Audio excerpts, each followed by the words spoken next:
일제시대 때에 우리나라에 이육사라고 하는 시인이 있었습니다. 퇴계 이황 선생의 후손으로 우리와 가까이에 있는 안동에서 태어난 분이라 그래요. 이제 독립운동을 하다가 대구에 있는 감옥에 갇히게 됐는데 원래 이름은 이육사가 아니었지만 그 대구에 갇혔던 감옥의 그 죄수 번호가 264번이었다 그래요. 그래서 원래 성씨가 이 씨는 이기 때문에 이름을 바꾸어서 이제 육사, 자신의 죄수 번호로 자신의 이름을 바꿔서, 물론 그 한자의 의미는 일본에 대한 저항 의식을 이렇게 담아서 이름을 바꾸고, 또 시를 통해서 이제 많은 독립운동을 했던 이제 그런 분이십니다. 이분이 지은 이제 대표적인 시 가운데 청포도라고 하는 시가 있습니다. 아마 적지 않은 우리 성도님들이 학교를 다닐 때에 아마 국어 시간에 혹여 배운 기억이 있으시려는지 모르겠어요. 이 청포도라고 하는 시의 첫 구절이 내 고장 7월은 청포도가 익어가는 계절, 이렇게 시작을 합니다. 사실 시인의 마음을 우리가 안다는 게 그렇게 쉬운 일은 아니죠. 미국에 있었던 한 실화인데요. 오늘날에야 인터넷이 워낙 발전되어 있어서 사진과 동영상들을 우리들이 얼마든지 접할 수 있는 그런 세상이기 때문에 요즘에야 그런 일이 벌어질 리가 없겠습니다만 아마 19세기, 20세기 초 무렵쯤에 있었던 일인가 봐요. 시를 발표하고 나서 인쇄술은 이제 발달을 했으니 시집이 많이 발간이 되어서 아주 유명하게 된 시인이 있었다 합니다. 그 시인이 이제 여행을 하다가 이제 마침 자신의 시를 가지고 그것을 낭독하고 또 그것에 대한 감상들을 서로 나누는 그런 모임에 동참을 하게 되었다 해요. 그런데 그 자리에 있는 사람들이 나름 자신의 시를 사랑하고 또 시라 그런 문학에 대한 나름대로 조예가 있는 사람들이 그런 얘기를 하고 있으니 한편으로는 마음이 흐뭇하기도 하고 이제 호기심을 가지고 그 모임에 참여해서 경청을 했던 거죠. 근데 안타깝게도 그 자리에서 많은 사람들이 얘기하는 아마 이 시인이 이런 생각에서 이런 의도로 이런 단어를 사용해서 이렇게 표현한 것 같다 하는 그런 얘기들이 원래 자기의 의도와는 전혀 맞지가 않더라는 거예요.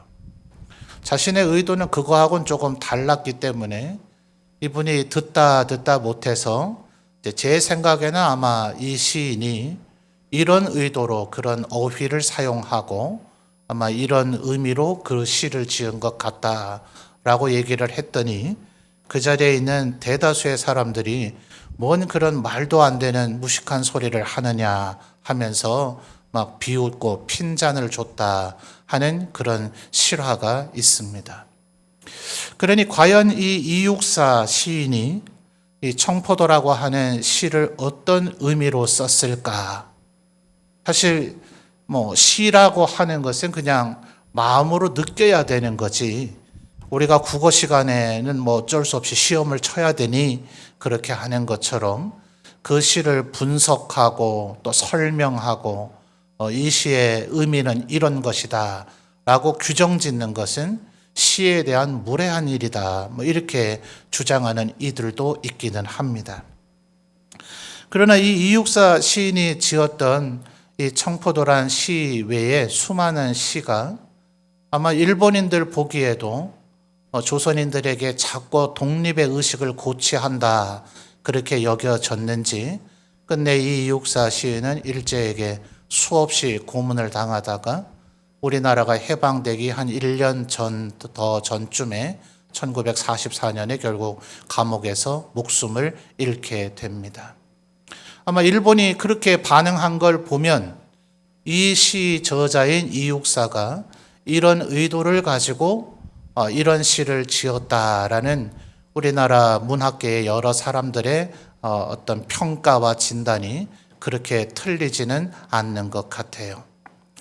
아마 모든 식물들이 열매를 맺는 과정이 어느 계절은 쉽다 이렇게 말할 수는 없겠죠. 예를 들어 봄에 열매를 맺는 과일들도 있잖아요. 또 늦 가을에 혹은 늦 여름에 이렇게 열매를 맺는 그런 열매들은 쉽게 열매를 맺는 것이다. 이렇게 우리가 말할 수는 없겠지만 우리의 눈으로 볼 때에 시인은 내고장 7월은 이렇게 얘기를 했지만 보통 음력을 얘기했었다 그래요. 그때 당시에 우리나라 사람들은 음력을 더 주로 사용을 하셨기 때문에 그래서 아마 그때 말하고 있는 7월은 지금 우리가 목전에 두고 있는 우리의 양력으로 하면 이 8월 소위 삼복더위쯤이 해당되지 않는가 이렇게들 한결같이 이야기를 합니다. 요즘 날씨들이 어떠세요? 오늘 아마 태풍이 지금 올라오고 있다 그래서 습기가 온 공기 중에 가득 차 있는 것 같죠? 저는 예배 시간 전후에서 폭우가 쏟아질까 걱정을 했는데 그렇지는 않은 것 같아서 큰 성도님들이 교회 오시는 데에 어려움은 없었겠습니다만 어제 아마 우리나라가 올여름 들어선 제일 더운 날씨를 기록했다. 이렇게 일기에서 이 보도를 하더라고요. 이 태풍이 지나가고 나면 한 8월 15일 말복이 지날 때까지는 소위 혹석이라 하는 아주 더운 계절을 우리가 지나야 될 것입니다. 아마 이 이육사 시인이 볼 때는 이 청포도라고 하는 이 열매가 이렇게 더운 계절에 그 열매를 계속해서 맺어 나가기가 얼마나 고통스럽고 힘들었을까. 그래서 그가 말하고 있는 이 청포도라 하는 것은 우리 개인이 한 사람이 이루고자 하는 어떤 꿈, 또 우리가 이루어야 할 어떤 성공 같은 것을 보편적으로 의미하기는 합니다만 그는 우리나라의 독립을 그 청포도의 열매가 맺히는 것으로 묘사를 한 것이죠. 일본에 의해서 더 이상 억압과 핍박을 받지 않는 우리 동포와 민족들이 평화롭게 살아가는 그 세상을 바로 청포도가 가득 맺히는 이제 그런 계절 혹은 그런 날로서 묘사를 한 것이다. 이렇게 표현을 하는 겁니다. 왜 하필이면 청포도였을까? 다른 계절보다는 이 더운 여름에도 그 열매를 맺기 위해서 끊임없이 움직이고 있는 그 청포도의 정신을 우리가 배워야 되지 않느냐라고 시인은 생각한 것 같다. 이런 얘기들이 있어요. 또 포도라고 하는 것이 사실은 청포도보다는 우리가 성찬에서도 사용하는 청포도와 비교한다면 굳이 적포도라고 해야 될까요? 붉게 물들어지는 그 포도가 어느 나라에서든지 일반적이죠. 아마 프랑스의 일부 지역이 이 청포도가 유난히 많이 생산되기 때문에 그 지역에서 청포도주로 포도주를 담으면 백포도주가 된다 하죠. 그래서 그 지역의 특산물로 그것이 생산되는 극히 일부의 지역은 있지만 대부분의 지역들은 우리가 흔히 보고 또 먹게 되는 그 붉은색을 띠는 포도가 더 일반적이죠. 근데 왜 이육사 시인은 굳이 그가 살았던 이 경상북도 지역이 적포도가 없는 것도 아니었을 터인데 내고장 7월은 청포도가 익어가는 계절이라 했을까? 시인이 설명을 좀 해주고 가셨으면 좋았는데 그 설명은 안 해서 결국 문학계에 있는 분들의 하나의 추측, 요즘 말로 뇌피셜이라 그러죠. 그런 얘기입니다. 적포도와 비교해 볼 때 적포도는 그것이 익어가게 되면 처음에는 푸른빛을 띠고 있다가 이제 익어가면 점점 그 껍질이 검붉은 색으로 변하게 되죠. 그러니까 육안으로 봐도 익어가고 있구나. 이제 따먹을 수 있겠구나 하는 것이 보여지게 됩니다. 그러나 전문가들의 눈에는 청포도가 익어가는 것도 분명히 느껴지게 될 거예요. 근데 멀리서 그 포도를 바라본다면 이제 겨우 열매를 맺힌 상태인지 빛깔이 나무 잎이나 나무 줄기 색깔과 열매의 색깔이 별 차이가 없기 때문에 전문가나 농사 짓는 사람이나 가까이 가서 보질 않으면 그 열매가 지금 익은 상태인지 이제 겨우 갓 열매를 맺은 상태인지 알기가 어렵더라 하는 거죠.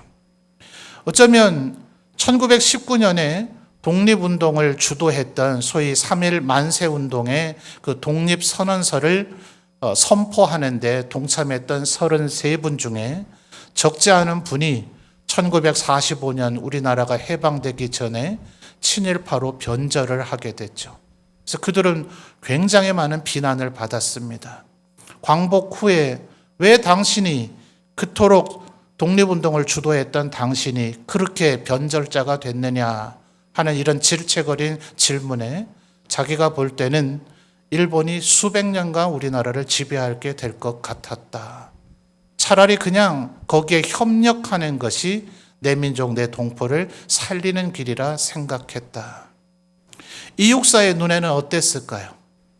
내가 한 해만 더 살면 이 나라의 광복을 볼 텐데 하는 그런 아쉬운 마음에서 죽었겠습니까? 그렇지 않죠. 그의 눈에도 조국의 광복은 요원해 보였습니다. 과연 이 독립운동의 효과가 있을지, 이렇게 열심을 다해 우리가 우리 민족을 살려보려고 하는 이 노력이 과연 열매를 맺을지 그의 인생이 마칠 때까지는 그는 전혀 예측을 할 수가 없었어요. 마치 뭐 같습니까? 청포도가 분명히 안으론 익어가고 있을 터인데 겉으로 볼 때는 전혀 익은 것 같아 보이지 않는 모습. 그래서 어쩌면 이 육사는 청포도를 묘사했을지 모른다. 어떤 이가 이렇게 논평을 해놓았더라고요. 겉으로 볼 때는 전혀 익어가고 있는지 알 수 없지만 분명히 속으로는 청포도는 이 7월 혹은 이 8월에 익어가고 있을 것이다. 익고 있다. 그렇게 웅변처럼 얘기했던 것이 바로 이 육사의 청포도라는 시라는 거죠.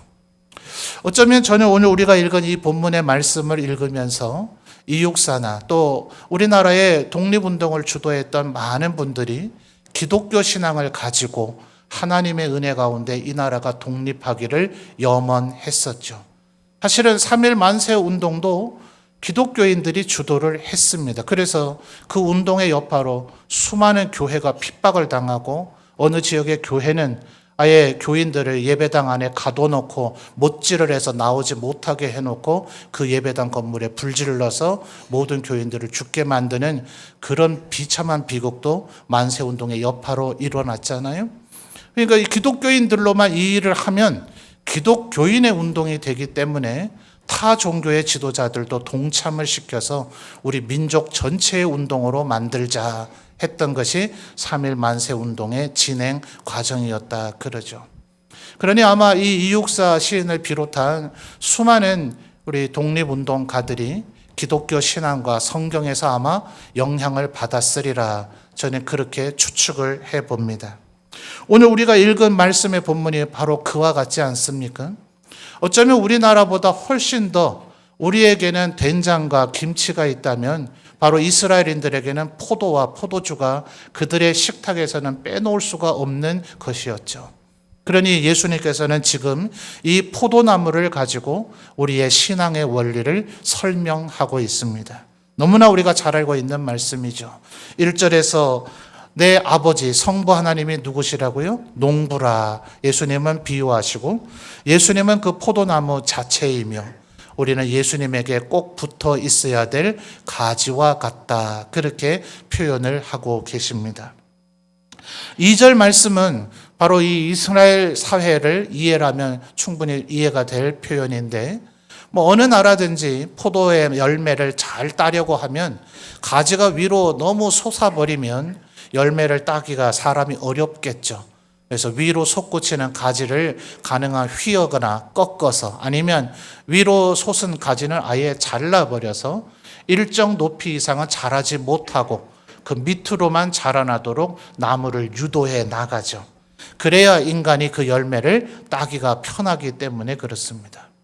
문제의 단점은 이 이스라엘은 대단히 건조한 지역인데다가 한번 비가 오면 우리나라의 소나기처럼 폭우로 쏟아져 버리니 메마를 대로 메마른 땅에 소나기 같은 비가 내려치게 되면 지면에 닿은 물방울이 튀어 올라서 이 나뭇가지를 마치 진흙이 코팅된 것처럼 덮어버린다 그래요.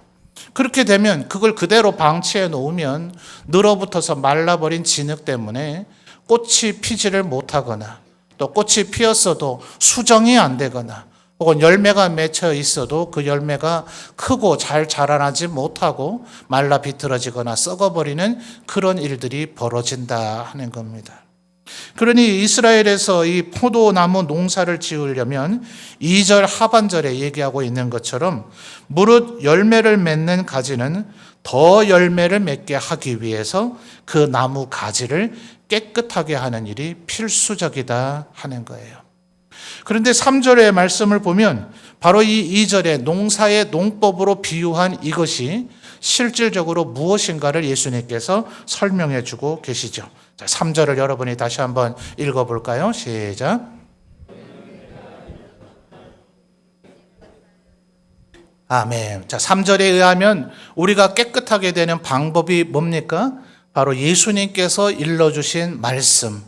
이 말씀이 우리를 깨끗하게 만들어서 열매를 많이 맺도록 만들어 준다 하는 것이죠. 이제 다가올 이 8월은 우리 이육사 시인이 얘기했던, 어쩌면 그의 눈에 보일 때에는 아무런 소망이 없고 그 어떤 열매들보다도 가장 열매를 맺기 고단하고 힘든 이 무더운 여름 속에서 열매를 맺는 그런 포도류들이 열매를 맺는 계절입니다. 어쩌면 우리 성도들도 육신적으로도 너무나 이 무덥고 습기가 가득한 날씨에 일상의 삶을 살아가시는 것도 아마 쉽지 않은 계절인 것 같아요. 건강에 여의치 않으신 분들도 계시고, 또 우리 장로님도 기도 가운데 언급해 주셨습니다만 코로나는 다시 우리를 위협하는 듯 보여지고, 우크라이나 전쟁의 여파로 경제는 전 세계가 날이 갈수록 어려워지고 있다는 아주 위험한 얘기들을 계속해서 뉴스 보도를 통해서 우리가 듣게 되고 있으니 정말 온 마음이 답답할 정도의 시기를 우리가 또다시 살아가고 있는 것 같습니다. 어쩌면 이육사 시인이 바라봤던 것처럼 민족의 미래가 암울하고 과연 우리나라가 독립할 수 있을까?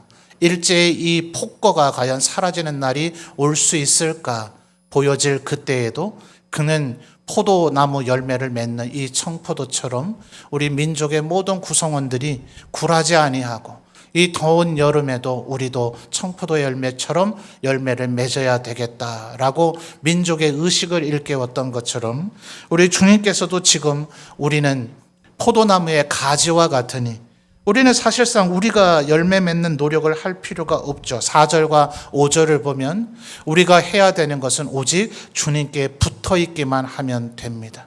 우리 힘으로 뭔가를 이뤄내는 것이 아닙니다. 하나님께서 곧 말씀을 하셨고 예수 그리스도께서 그 말씀 자체이신데 3절에 내가 일러준 말로 너희가 깨끗하게 되어지면, 그러면 우리가 포도나무에 붙어있는 가지가 되어지고 그러면 우리가 열매를 많이 맺게 되어진다 하니 우리가 할 것은 순종뿐인 것 같아요. 때로는 우리의 삶이 점점 더 팍팍해지고 우리가 할 수 있는 것 아무것도 없는 것 같아 보이고 이 날씨 자체로 인해서 우리가 무기력해지고 힘들어진다 할지라도 이때에 그 무더운 여름에 열매를 맺는 이 포도나무처럼 우리도 주님의 은혜를 더욱더 사모하며 주님께만 꼭 붙어 있다면 우리도 풍성한 열매를 맺게 되어질 줄 믿습니다. 그러므로 이 8월에 우리 성도들의 삶의 형편을 따라 때로는 좀 휴식을 취하기도 해야 되겠고 또 삶이 여전히 고단하고 분주할 때도 있겠지만 이럴 때일수록 더 말씀의 끈을 놓지 아니하는, 기도의 끈을 놓치지 아니하는 우리 성도들이 되시기를 바랍니다. 하루 종일 성경책을 붙잡고 있으라 이런 말씀을 드리고자 하는 것이 아닙니다. 3절에 뭐라고 했다고요? 너희는 내가 일러준 말로 이미 깨끗해졌다. 주님이 우리에게 뭐라 얘기하셨는가, 이 말씀을 기억하고 묵상하는 성도들이 되시면 좋겠습니다.